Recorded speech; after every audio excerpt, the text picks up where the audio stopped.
नमस्कार, active news Mahak में आपका स्वागत है। मैं हूं आपके साथ आरोही। देखते हैं आज की नई ताजा खबरों में क्या है आपके लिए खास।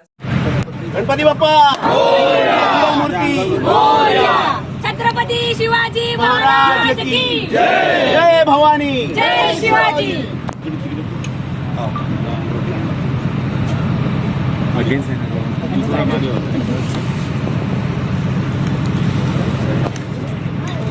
गणपती बाप्पा मोरया। क्या बात है। सब छोटा नवीन कुठे गेला काका तुम्ही फोडा नाही पिशाच्या रमेश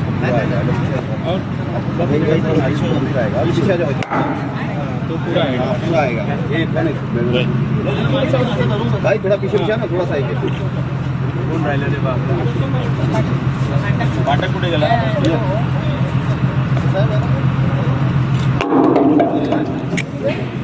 हे जण थोडी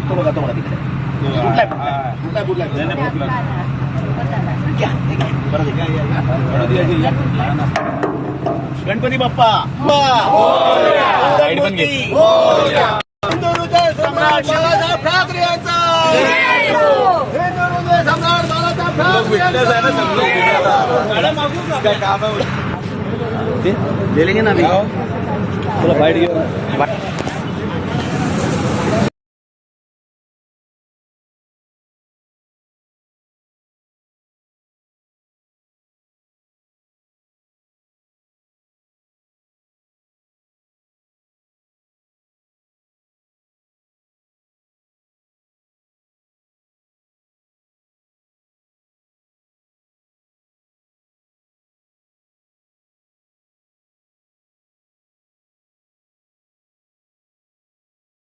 देख रहे एक्टिव न्यूज़ महक। जैसा कि आपको पता है ये बोट भयंदर से इसका भी ओपनिंग हुआ है, बल्कि उद्घाटन नहीं हुआ है, इसको खाली ट्रायल के लिए छोड़ा गया है। ये भयंदर से भी वसई जा रही है और आप देख सकते हो तस्वीरों में वसई पहुंच चुकी है। सिर्फ 15 मिनट में वसई पहुंचती है और ये वहाँ से भयंदर से इसका जो उद्घाटन किया है वो शिवसेना के खासदार साहब ने किया है। जैसे कि हम आपको बता दें इस विषय पर हम शिवसेना के काफ़ी अधिकारी है और शिवसेना की पूरी टीम भी यहाँ पे आप देख सकते हो तस्वीरों में। इस विषय में बात करना चाहते हैं। सर आपका नाम? अस्तिक मात्रे, शिवसेना उपशहर प्रमुख। सर क्या बोलना चाहते हो आप लोगों ने ये इतना मेहनत किया उद्घाटन के लिए बात? मैं ये बोलना चाहता हूँ क्या मीरा भाईंदर के सभी रहवासियों के लिए ये बहुत अच्छी खुशखबर है कि जेट्टी यहाँ से चालू है, क्योंकि मीरा भाईंदर से पूरा वसई नाला सोपारा नायगांव की तरफ जाने के लिए लोगों को बहुत दिक्कत होता था, क्योंकि फाउंटेन से लेके पूरा घोड़बंदर रोड तक पूरा हमेशा ट्रैफिक जाम रहता था। और उस ट्रैफिक में कम से कम 1-1.5 घंटा लगता था। वही 1-1.5 घंटा आपका समय भी बचने वाला है और आपको मतलब कम कॉस्टिंग में यहाँ से आपको वहाँ वसई की तरफ जाने के लिए अच्छा ये सुविधा किया हुआ है हमारे खासदार राजन विचारे साहब ने। इसके लिए हम पूरे मीरा भाईंदर वासियों की तरफ से उनका बहुत बहुत धन्यवाद करते हैं। जैसा कि आप देख सकते हो हम एक इस विषय में सर से बात करना चाहते हैं। सर आप क्या बोलना चाहते हैं? जो सेवा है खासदार श्री राजन विचारे साहब की प्रयासों से हो रही है। 2014 से जब ये 2014 में सांसद चुन के आए तब से इनका ये जो काम चालू है, जो उत्तन में मच्छी मारों के लिए जो प्रयास उनके चालू है, जो दीप स्तंभ और सब वो वहाँ पे जो रैंप वगैरह बनाना, यहाँ पे अभी यार ये रोरो सर्विस जो इन्होंने उपलब्धि करके दी है, उसके वजह से हुआ क्या है कि जो वसई भाईंदर से वसई जाने के लिए जो 1.5 घंटा लगता था, आज वो व्यक्ति 15 मिनट में पहुँच सकती है वसई में। उनकी टाइम की बचत और पैसे की बचत भी हो सकती है। तो ये लोगों के लिए बहुत ईजी काम कर दिया है विचारे साहब ने। इसके लिए उनका बहुत बहुत धन्यवाद और आगे भी वो चुन के आएंगे, इसके लिए हम पूरा प्रयास करेंगे, क्योंकि उनके जैसा खासदार अभी इधर हो नहीं सकता है। जैसा कि आप देख सकते हो अब इस विषय में हम महिलाओं से बात करना चाहते हैं जो शिवसेना के हैं। मैडम जैसे कि आप देख सकते हो कि हम 15 मिनट में पहुंच गए। वहां से हम निकले थे तो हमने टाइम लगाया था। हम प्रॉपर 15 मिनट में वसई की तरफ पहुंच ही रहे। अभी देख रहे हो 5 मिनट में हम पहुंच जाएंगे वहां पे। तो ये अत्यंत खुशखबर है सभी भाईंदर वासियों के लिए और वसई वासियों के लिए भी, और यहाँ के जो मछुआरों हैं उनके लिए भी एक खुशखबर है कि वहाँ से उनको जो बाय रोड प्रवास हो रहा था वो अभी 15 ही मिनट में वो यहाँ पे पहुंच सकते हैं। और सुबह का उनका जो मछुआरों लोगों का जो बिज़नेस है वो भी उनका इजी हो गया है। तहे दिल से खासदार साहब का धन्यवाद और शुक्रिया, धन्यवाद। जैसे कि आप देख रहे थे और 15 मिनट में वसई पहुंच चुके हैं और ये सिर्फ वसई की तस्वीर है, आप देख सकते हो ये वसई है।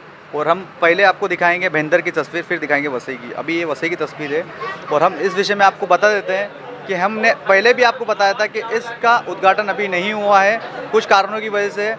इसका एक टाइम फिक्स होएगा, उसके बाद इसका उद्घाटन होएगा अभी के लिए। और ये चीज़ों में हम बता सकते हैं, ये मछुआरे हैं जो ये भी कुछ बोलना चाहते हैं कि इनको कितनी खुशी है ये चीज़ से। देखो हम सर आपका नाम? मेरा नाम है अजित जेरोल गंडोली, मैं उत्तन से हूँ, खुद मछुआरा हूँ। हम लोग कॉलेज में आते थे तो हम लोगों को पूरा घूम के आना पड़ता था वसई में। अगर उस टाइम में ये सुविधा होती तो हम लोगों को कॉलेज का जो हमारा 3 घंटा आने का और जाने का बच जाता। लेकिन ये सुविधा आज राजन विचारे साहब से, खासदार राजन विचारे ने ये सुविधा करके हम लोगों को कॉलेज के बच्चों को आने जाने का सुविधा बहुत अच्छी तरह से की है। और हमारे जो मच्छी है, सबसे ज़्यादा मच्छी उत्तन में मिलती है, वो जो नायगांव मार्केट में आती है। ये मच्छी भी हम लोग ये उत्तन से इधर भाईंदर से डायरेक्टली और नायगांव में लेके आ सकते हैं। इसलिए हम तहे दिल से खासदार राजन विचारे को धन्यवाद देते हैं और आभार मानते हैं। सर इसमें खुशी कितनी है आप ये बताइए मुझे। खुशी का माहौल इतना है कि देखो हम लोग डायरेक्ट वसई से कनेक्ट हो गए। ऐसा लगता था कि वसई अलग है, भाईंदर अलग है, लेकिन हमारे कुछ मछुआरे उत्तन में है, कुछ मछुआरे वसई में। आज उद्घाटन हुआ है, इस विषय में आप क्या बोलना चाहते हो? पब्लिक के लिए कितना बेनिफिट है? मेरे ख्याल से मैं जब भी सांसद होने के बाद अभी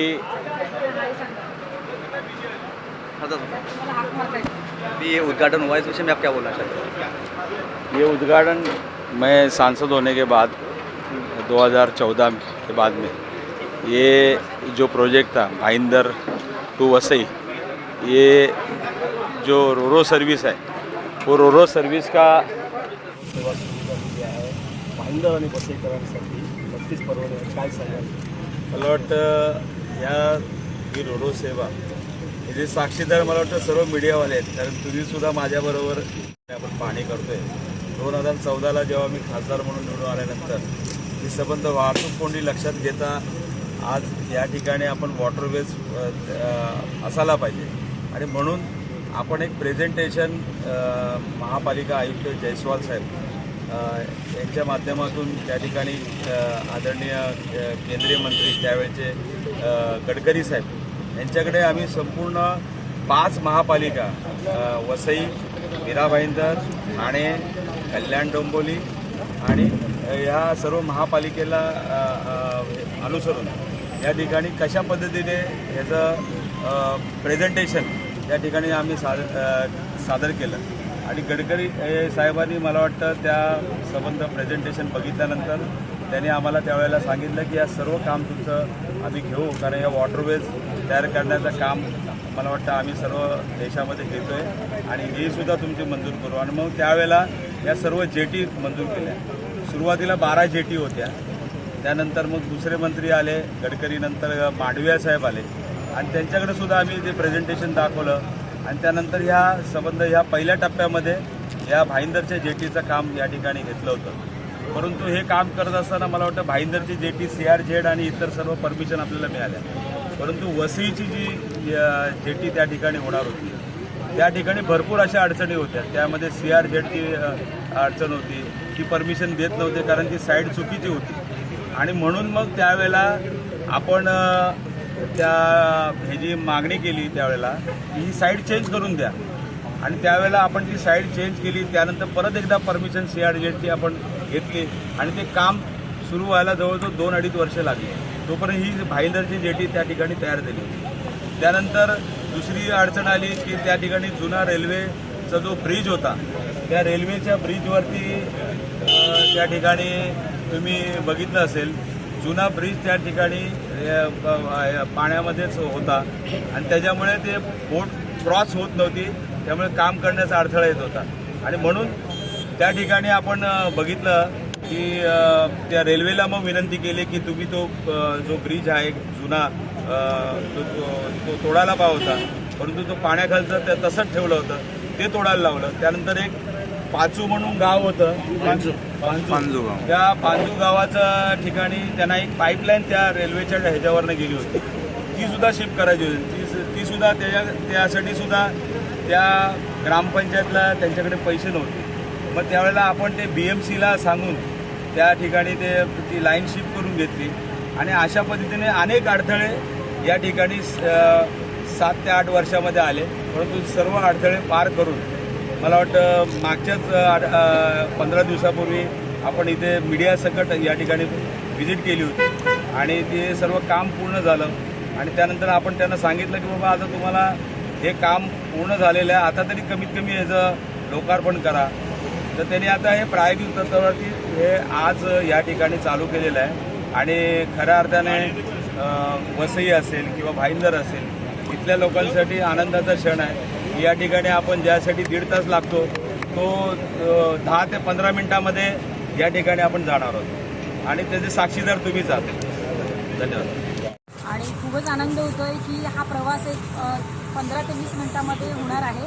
कारण लोकांना त्या ट्रॅफिकमधून घोडबंदरच्या जाताना 1-2 तास तरी निदान लागायचे आणि जास्त ट्रॅफिक असेल तर 4 तास पण कधी कधी निघून जायचे. आज अत्यंत खासदारांच्या प्रयत्नांनी अथक प्रयत्नांनी हा जो प्रवास आम्ही 15 ते 20 मिनिटात करतोय त्याबद्दल खरंच विचारे साहेबांचं मनपूर्वक धन्यवाद. त्यांनी या भाईंदरकरांसाठी आणि इकडच्या सगळ्या रहिवाशांसाठी जी सेवा चालू केली आहे त्याबद्दल आम्ही त्यांचे खरंच शतशः आभारी आहोत. धन्यवाद.